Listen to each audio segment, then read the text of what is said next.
Hello everyone, good morning once again, welcome to ड्रामेटी IAS. And today आज हम लोग क्वांटिटेटिव एप्टीट्यूड का एक नया टॉपिक शुरू करने वाले हैं। अभी तक हमने नंबर सिस्टम कंप्लीट करा है, ठीक है। तो आज से हम लोग परसेंटेज का टॉपिक शुरू कर रहे हैं and this will be your part 1 for percentage. So let's start class. Okay, so this is the first question. आपका सी सेट मैं PYQ से ही करवा रही हूँ, जो भी प्रैक्टिस करवा रही हूँ।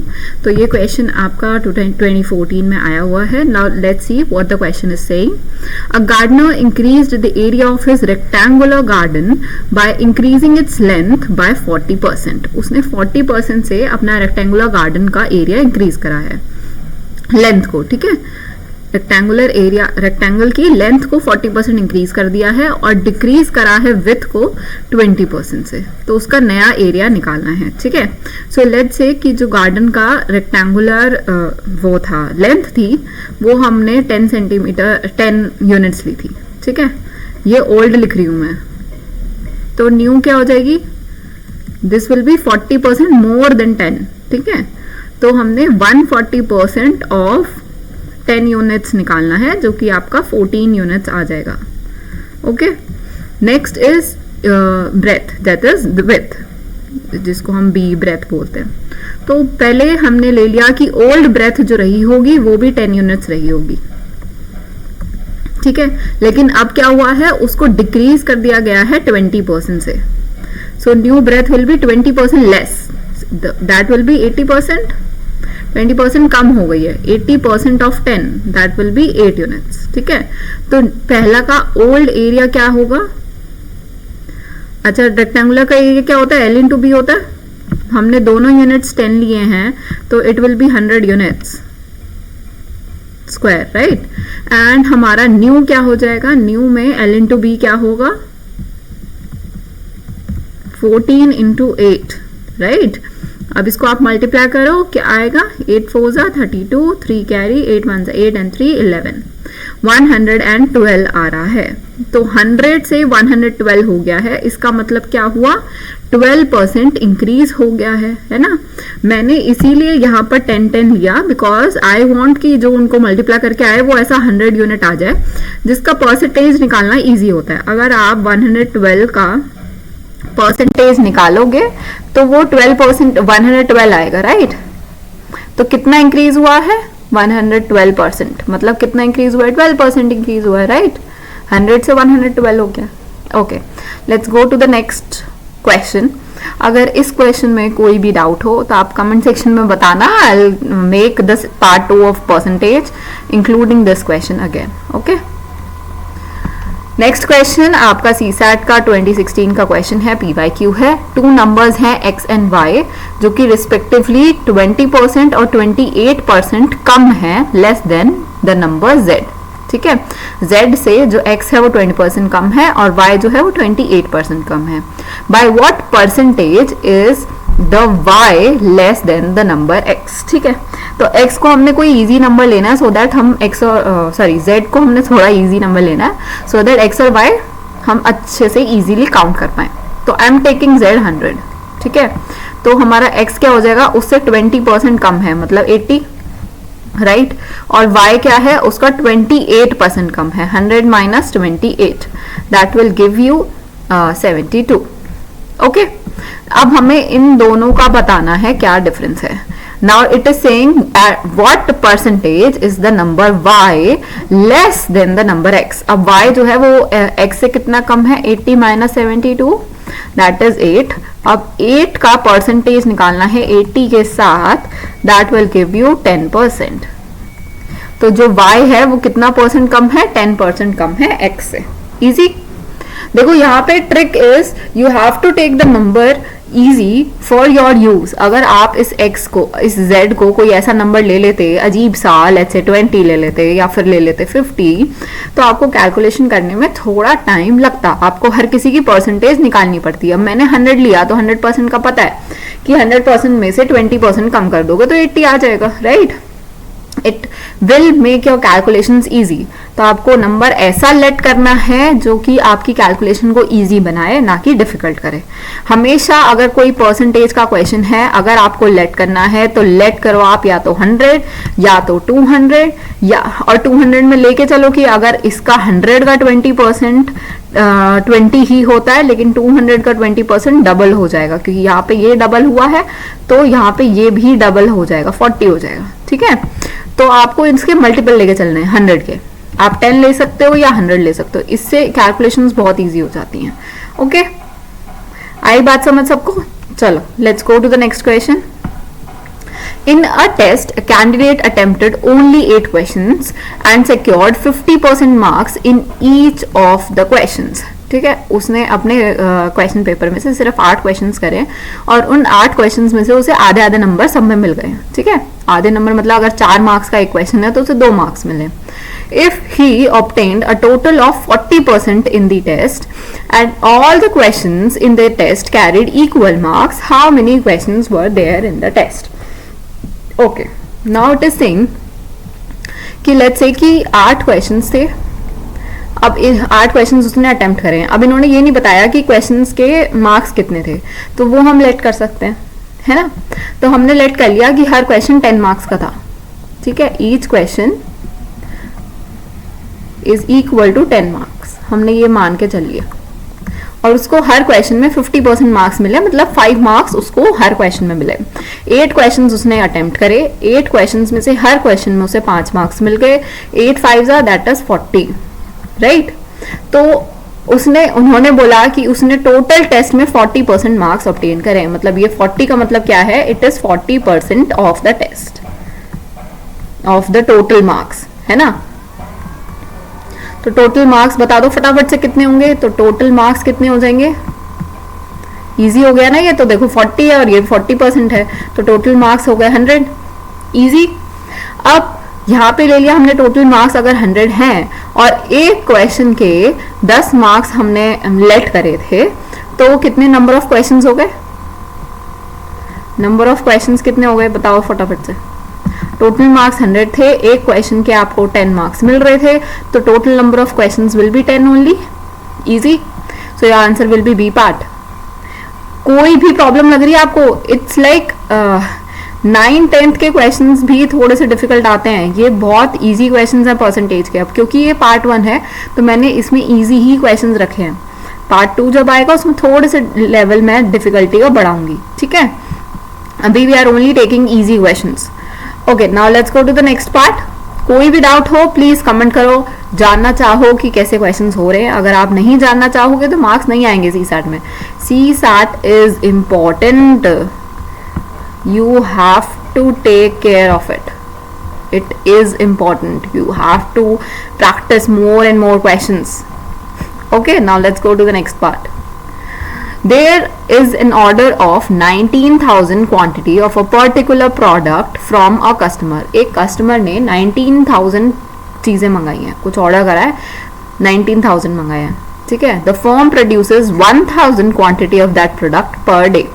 जो फर्म है वो 1000 क्वांटिटी ऑफ प्रोडक्ट्स बनाती है एक दिन में, out of which 5% are unfit for sale, जिसमें से 5% ऐसे होते हैं जिनको बेचा नहीं जा सकता।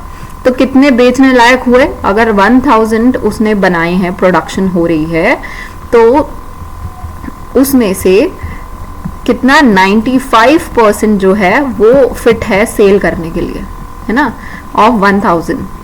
तो कितने हो गए? 950, ठीक है। 950 प्रोडक्ट्स आर एक दिन में बन पा रहे हैं, ठीक है, जो बेचने लायक हैं, ठीक है, पर डे। और हमें कितने चाहिए? हमें चाहिए 19,000। तो 19,000 को आप 950 से डिवाइड कर दो, right. In how many days the order will be completed. एक दिन में अगर 950 बन रहे हैं और हमें 19,000 चाहिए, तो हमें कितने दिन लगेंगे बनाने के लिए? ऑफ कोर्स आप डिवाइड करोगे, है ना। 0 से 0 कट हुआ। नाउ 95, 19 की टेबल में 95 आता है 5 पे। नाउ 5 को 100 से काटोगे 20 आ जाएगा, तो it is taking us 20 days. Is it clear? It's easy PG. Okay, 2016 का क्वेश्चन है। अभी थोड़े से पुराने क्वेश्चंस भी हैं PYQ के. I bring up new PYQs from 2020 और उससे आगे के जितने भी क्वेश्चंस होंगे परसेंटेज के वो मैं नेक्स्ट पार्ट में लेकर आऊंगी. चलिए let's go to the next question now. A total emoluments of two persons are the same, but one gets allowance to the extent of 65% of his basic pay and the other gets allowance to the extent of 80% to his basic pay. ठीक है, दो persons की अमोल्यूमेंट्स same है, मतलब उनकी जो in hand salary है वो दोनों की सेम है. ठीक है, लेकिन एक पर्सन को 65% अलाउंस मिल रहा है उसके बेसिक पे पे और दूसरे पर्सन को 80% अलाउंस मिल रहा है उसके basic pay pay. The ratio of the basic pay of the former and the basic pay of the latter is. अच्छा देखो, नाउ द थिंग इज कि अगर बेसिक पे ए की x ले लेते हैं और दूसरे की y ले लेते हैं तो वो बेसिक पे तो मिल ही रहा है, साथ में 65% का उसे अलाउंस भी मिल रहा है उस बेसिक पे पे और दूसरे वाले को 80% अलाउंस मिल रहा है अपने बेसिक पे पे. ठीक है, मैंने x और y दोनों का बेसिक पे ले लिया है. ठीक है, और उन्होंने बोला जो टोटल अमोल्यूमेंट्स है वो दोनों की सेम है, मतलब ये दोनों जो अमाउंट आएगा basic pay plus allowance is equal to the basic pay of दूसरा पर्सन और उसका अलाउंस. ठीक है, ये दोनों इक्वल हैं. Now you have to equate both of them और इन दोनों का रेशियो निकालना है. तो आपने इसको अगर थोड़ा सा सिंप्लीफाई कर दें अगर हम तो 13 5 से काटा और यहाँ 20 आ गया. फिर इसका एलसीएम लो दोनों साइड से, 20 + 13 33/20 x इज इक्वल टू, इसको करो 2 4s और 2 5s. 5 का एलसीएम आएगा, ऊपर आएगा 9/5y. ठीक है, अब x और y का रेशियो निकालना है. यहाँ पे मैं x रख रही हूँ, ये y नीचे आ जाएगा तो यहाँ पे 9/5 और ये उल्टा चला जाएगा 20/33 हो जाएगा. ठीक है, अब इसका रेशियो आप काट लो, ये हो जाएगा 4 और 3 से काटेंगे यहाँ आएगा 11 and this will B 3. So it is going out to be 12/11. Did you get it?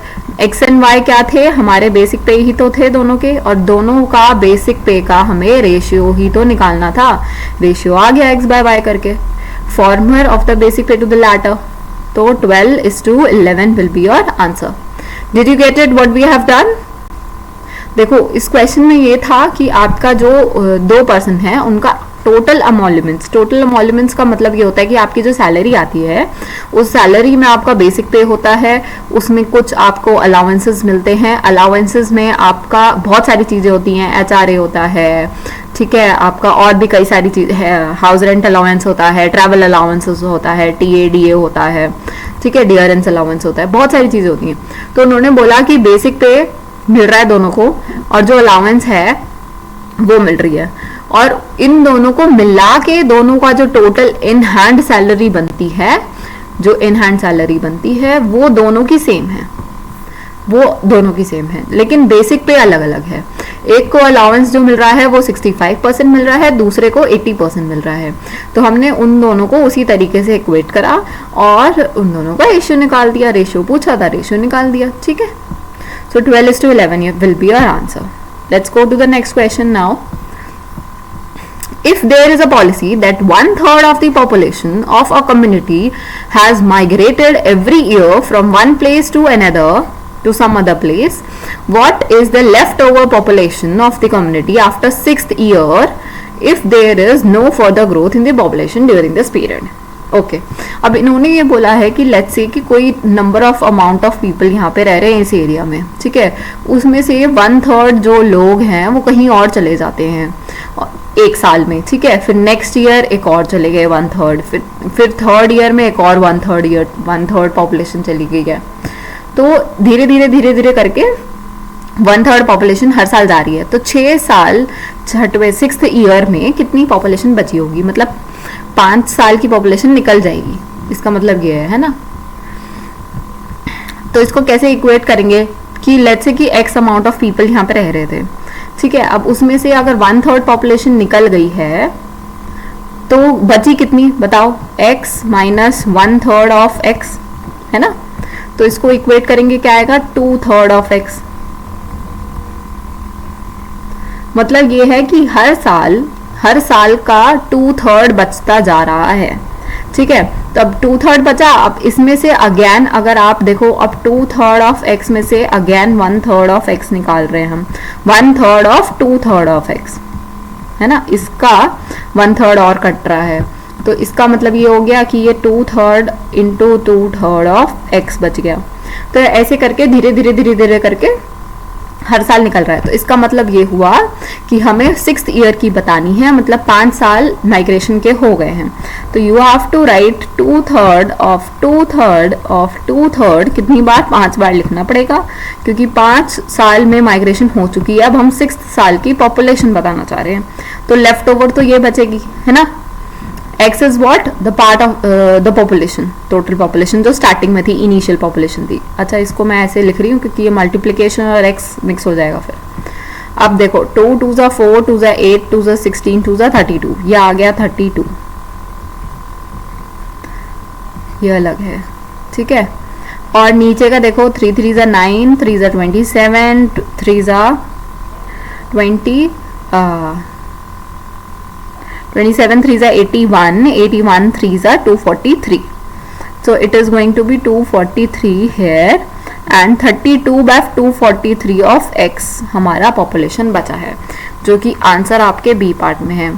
अच्छा, ये समझ आ गया ना, हमने 6th ईयर की पॉपुलेशन बतानी है, 6th ईयर में माइग्रेशन होने से पहले की पॉपुलेशन बतानी है।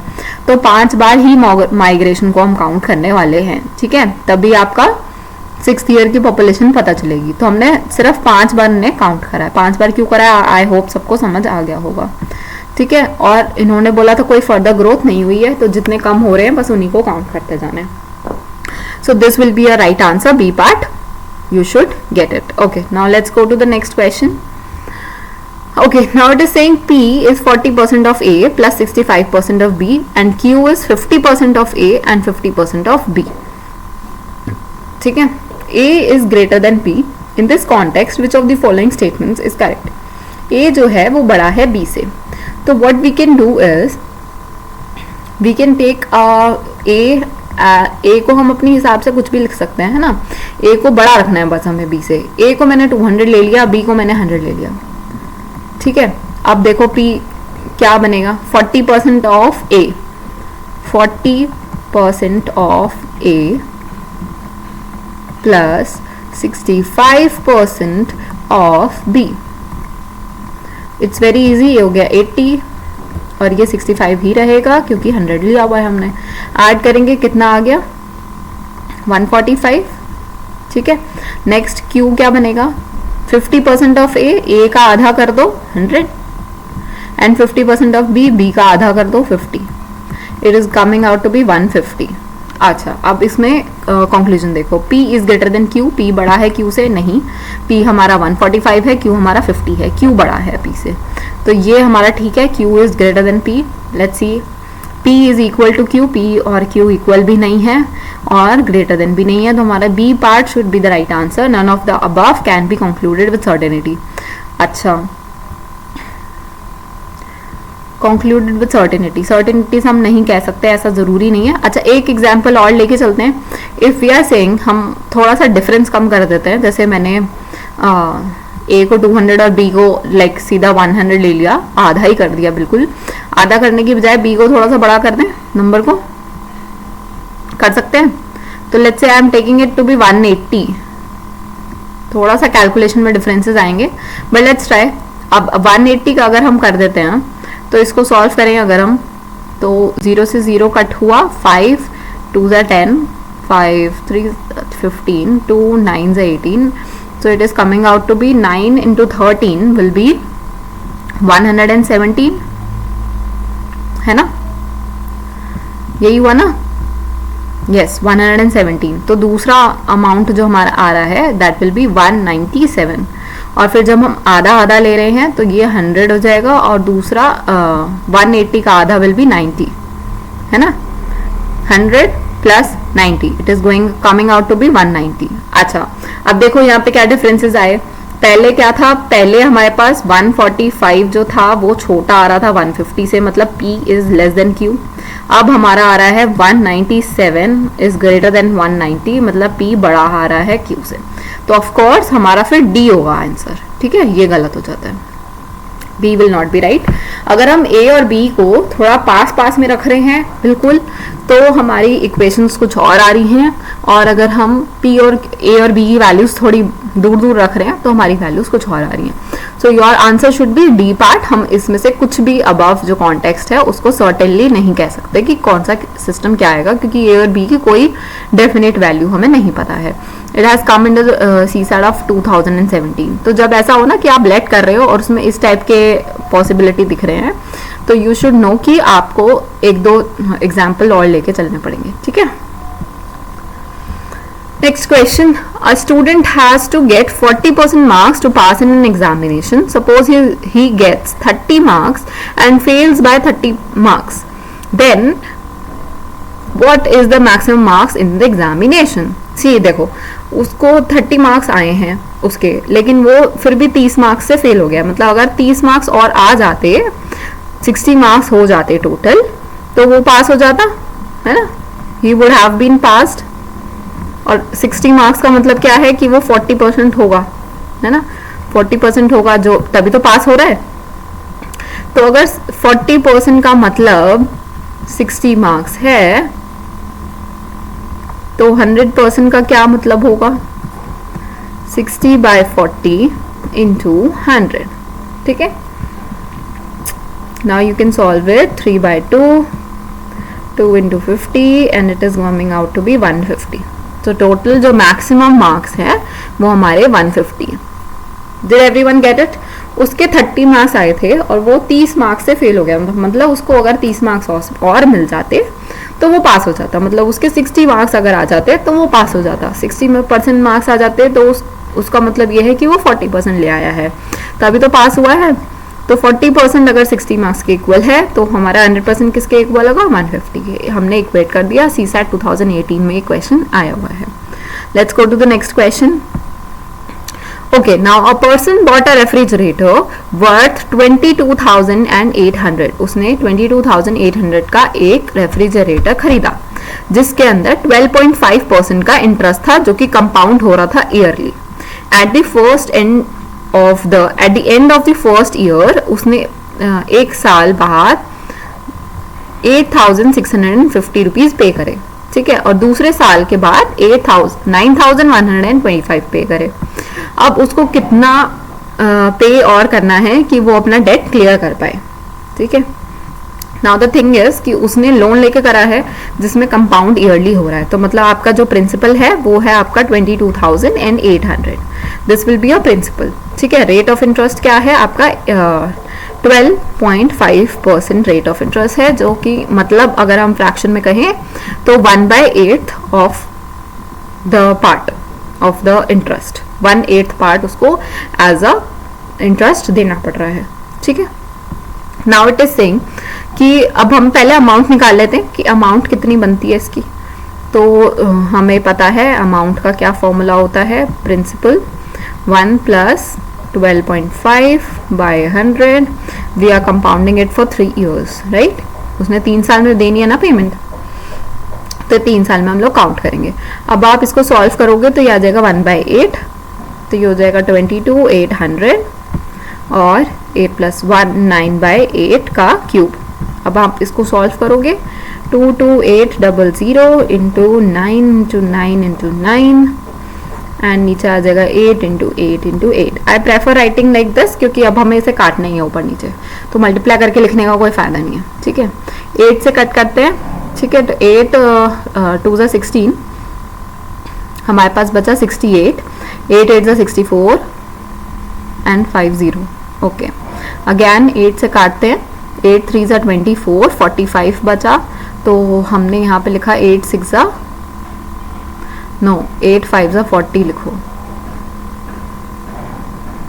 है ना। फिर 50 बच रहा है, is not going with this one. 8 3 = 24, 45, 8 5 = 40, 50 बच गया। तो हमने, चलो कोई बात नहीं, 50 बच गया। 8 6 = 48, देन 20 बचेगा, 20 को हमने लिख दिया 2 = 16, तो 356.25 ये बच गया।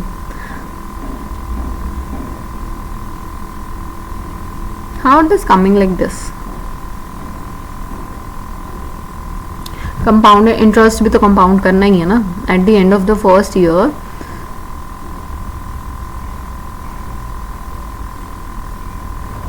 अच्छा, इसके अलावा can we do one more thing?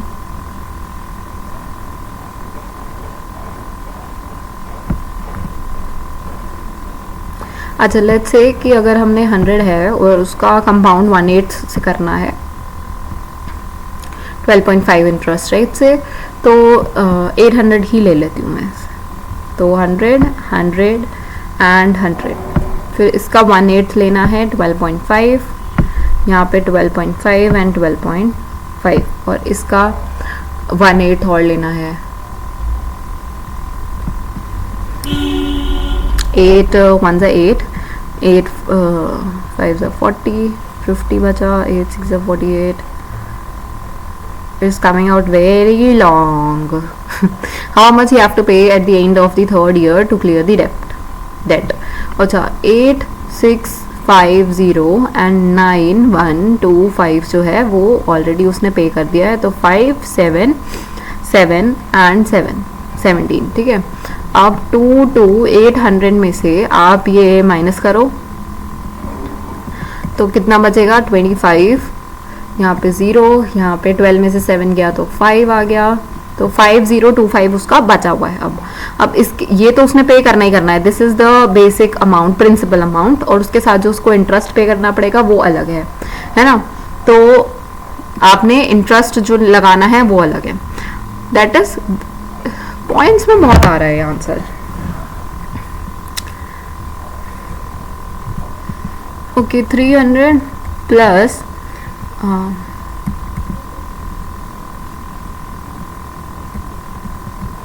37.5 plus 1.56. ठीक है, तो अब हम इन सबको ऐड कर दें. अगर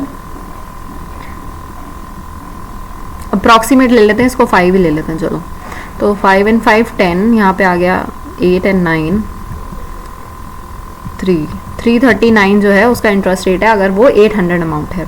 तो 22800 बाय 800.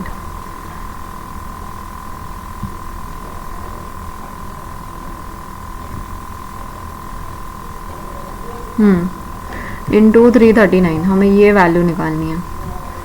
2 0 से 2 0 गए, देन 8 2 16, 8 4 48, 24 इंटू 39. अब आप इसको मल्टीप्लाई करो और इसको इसके साथ हमें ऐड करना है 5025 के साथ. ठीक है, तो 339 into 24, 4 9 36, 3 12 and 15 1 1 3, 18 1 6 1 7 6 5. It is coming out to be 13 11 7 7135. अब इसमें आप 7135 को ऐड कर दो. 0, then it is 6 1 1 2. How much he will have to pay in the end of the third year to clear the debt? अच्छा, ओके, मैं इसका solution आपको नेक्स्ट क्लास में देती हूँ. I am hoping that the answer is D part. ठीक है, बाकी एक बार इसका अच्छे से सोल्यूशन मैं नेक्स्ट पार्ट जब लाऊंगी उसके अंदर इस क्वेश्चन को पक्का से डिस्कस करेंगे. ठीक है, अभी just leave it here only. Okay, so that's it all for today's class. This was the last question. I'm going to discuss this question again in the next part. So be with me in the next class. I think मैं थोड़ा सा गलत कर रही हूँ इस question को, but I'll make it clear and I will solve it again in the next class. So stay tuned, subscribe to our channel, and thank you for watching. Okay, bye bye everyone.